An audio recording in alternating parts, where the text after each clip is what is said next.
Hi, my name is Mitchell Davis. I'm the police chief for the village of Hazelcrest, which is located just outside the south side of Chicago.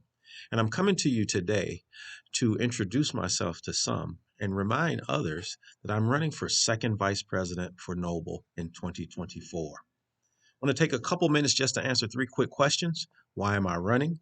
What qualifies me to run for office? And what are my areas of focus? Many of you may remember that last year at this time, I was running for fourth vice president for the International Association of Chiefs of Police. Well, my efforts there fell short, but I still believe that the message that I brought forth is relevant. And I believe that combined with that message and my leadership experience, that I could be a positive asset to Noble as our second and prayerfully eventually president of our organization. That's why I'm running for office. What qualifies me to run? Well, my professional experience is that I'm in my 33rd year of law enforcement, with 15 of those 33 years being in the capacity as a police chief. I'm currently finishing up my doctorate in organizational leadership with Concordia University here in the Chicagoland area. I've heard some people say that, hey, his department only has 35 sworn people. Well, the size of the department that you're chief at has nothing to do with your ability to lead. Example, the International Chiefs Association current president, his municipality is half the size of mine. The immediate past president, his municipality is a couple thousand larger than mine and still less than 20,000. So it's got nothing to do with the size of the department that you're chief at. It's about your ability to lead. Well, what about my ability to lead? I'm a past president of the Illinois Association of Chiefs of Police. In its 83-year history, I'm the only person of color to ever be elected as president of our Illinois Chiefs Association. I currently sit on the board for the International Association of Chiefs of Police. I'm also the chair of the Juvenile Justice and Child Protection Committee for International Association of Chiefs of Police. I've served on Noble's National Executive Board for 3 years as recording secretary, and I'm also past president of our Chicago Metropolitan chapter. I also served on the Education and Training Committee and currently do as well for many years. I serve on our post here in the state of Illinois. We call it our Law Enforcement Training and Standards Board. I was chairman of that post for my first 2 years. I'm still on the post. I'm not chair any longer, but I still am on the post. I also sit on another commission that I was appointed to by our governor here in the state of Illinois called the Discrimination and Hate Crimes Commission.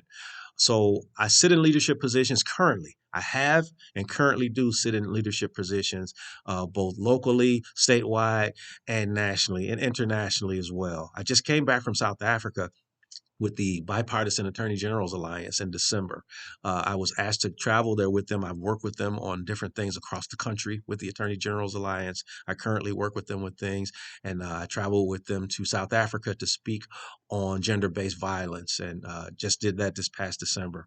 And most importantly, as far as Noble is concerned, I've heard some folks say, hey, well, what has he done since he's not on our national board anymore? What has he done for Noble?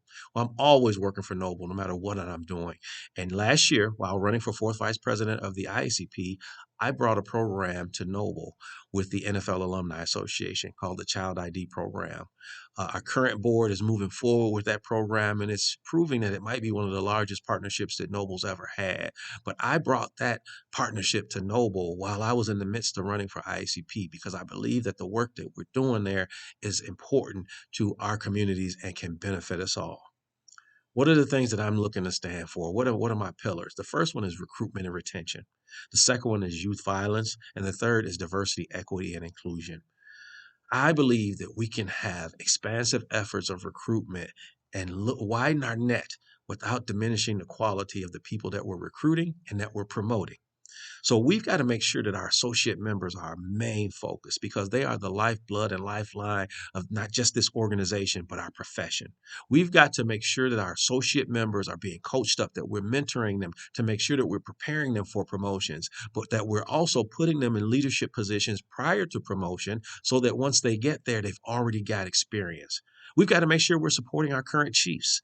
Chiefs that sit in desk and offices where they're being faced with opposition from their counterparts and from the people that they lead because they want to bring positive change. And oftentimes in our profession, there are folks who don't want to see change.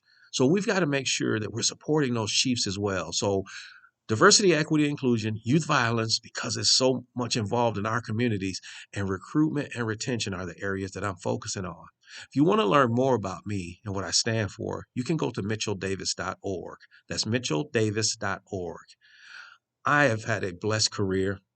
I know it's not me. I know it's all God. I'm trying to walk in my assignment that God has on my life. And I want to bring that assignment and my vision and my background and my talents to Noble as second vice president. So I humbly ask for your support, but even more so, I ask for your vote. Thank you and have a blessed day.